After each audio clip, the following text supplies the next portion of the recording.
സ്വകാര്യ വിമാനം തകർന്നു വീണ് ക്യാപ്റ്റനും ട്രെയിനി പൈലറ്റിനും ഗുരുതര പരിക്ക്.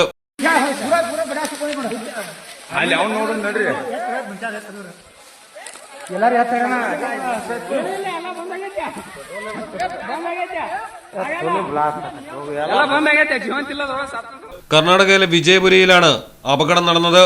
കൽബുർഗിയിൽ നിന്ന് പുറപ്പെട്ട റെഡ് ബേർഡ് ഏവിയേഷൻ എന്ന സ്വകാര്യ വിമാന കമ്പനിയുടെ വിമാനമാണ് അപകടത്തിൽപ്പെട്ടത്. വിജയപുരയിലെ ഗ്രാമീണ മേഖലയിൽ പാടത്ത് വിമാനം വീണു തകരുകയായിരുന്നുവെന്നാണ് ദൃക്സാക്ഷികൾ പറയുന്നത്. എഞ്ചിൻ തകരാറ് കാരണം അടിയന്തര ലാൻഡിംഗിന് ശ്രമിച്ചതാകാമെന്നാണ് പ്രാഥമിക നിഗമനം. പോലീസ് എത്തിയാണ് ഗുരുതരമായി പരിക്കേറ്റ ഇരുവരെയും ആശുപത്രിയിൽ പ്രവേശിപ്പിച്ചത്.